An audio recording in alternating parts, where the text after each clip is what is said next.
Halo semuanya, kembali lagi di channel Raja Galba ya. Nah, pada tahun 2022 OJK itu sudah mewacanakan untuk menghapus debt collector dari pinjol. Jadi tidak ada yang boleh menagih di pinjol itu ya. Bisa kita lihat di CNBC Indonesia pada tahun 2022 kita kembali ke masa lalu ya. Pada 11 Februari 2022 OJK bilang penagihan di pinjol debt collector bisa dilarang. Ya, lalu ini isinya di masa depan penggunaan debt collector untuk pinjol berpotensi dihilangkan atau dilarang. Nah, tapi ya sampai sekarang belum ada kelanjutannya. Kenapa tuh belum ada kelanjutannya gitu ya? Kan menjadi tanda tanya besar ya untuk kita semua gitu. Tapi kalau saya, menurut saya pribadi, kacamata saya ini, kacamata Raja Galba ini, karena lagi kolaps. Ya, banyak yang kolaps. Kalau pinjol lagi kolaps, itu pasti butuh tenaga penagih ya untuk mengumpulkan uang-uangnya. Ya, bisa kita lihat ya, Dana Fix bangkrut, Jembatan Emas bangkrut, Investri juga lagi sepertinya mau bangkrut juga dan lain-lain. Ya, seperti Cashwagon dan lain-lain itu kan pada bangkrut. Gitu ya. Jadi kita harus tetap percaya bahwa pinjol-pinjol ini bisa musnah ya. Jangan pernah kehilangan kepercayaan sedikit pun bahwa pinjol-pinjol ini sangat kuat, tidak bisa musnah, sangat kuat sekali, akan terus ada gitu ya. Jangan, ya kita harus percaya bahwa pinjol-pinjol ini akan musnah, oke? Nah, lalu tentang penagihan debt collector, saya baru saja mendapatkan berita yang sangat wah sekali, ya. Mari kita tengok beritanya. Nah, di sini dia dari kompas.com. Judulnya, warganya terganggu, ketua RW di Cilincing usir paksa debt collector yang mangkal di wilayahnya. Oke, ini dipublikasikan pada tanggal 31 bulan 5 tahun 2024. Hari ini jam 10. Ya, kita baca sebentar di sini ya. Nah, ini itunya ya. Foto aslinya. Foto asli dari perkara tersebut. Oke.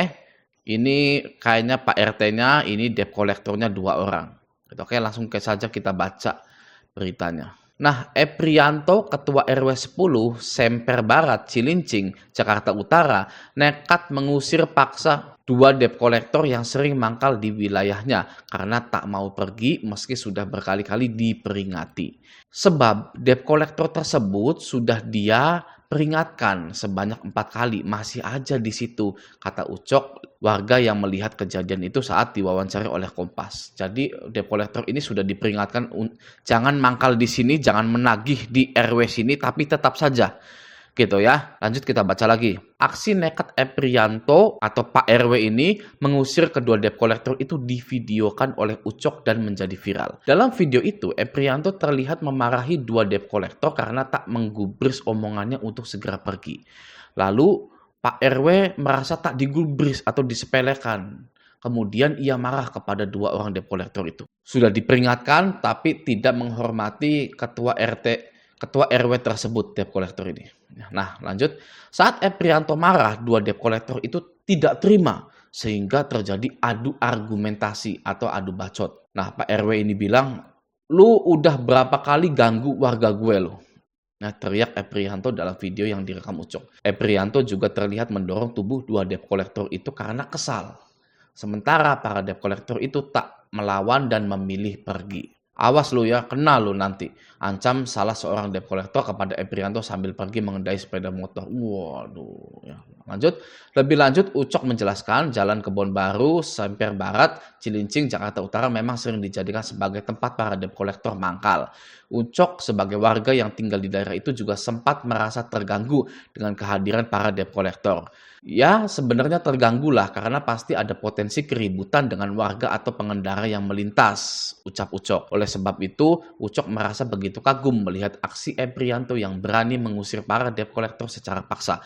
Baru kali ini ada tokoh masyarakat yang berani. Wes ya, salut ya untuk Bapak Eprianto yang sudah berhasil mengusir 2 debt collector tersebut ya. Nah, kalau saya menyorotinya di sini nih ya, sebenarnya terganggu lah karena pasti ada potensi keributan dengan warga atau pengendara yang melintas. Nah ini ya, jadi Debt collector dilarang itu karena memang memiliki potensi keributan. Jadi DC-DC ini memang berpotensi untuk memicu keributan gitu loh ya. Udah misalkan gayanya petantang petenteng gitu kan, ngomongnya misalkan keras-keras. Jadi nggak enak gitu loh dilihatnya gitu ya. Mending yang ditagihnya tepat sasaran. Ini yang ditagihnya ternyata sudah lunas kadang tuh.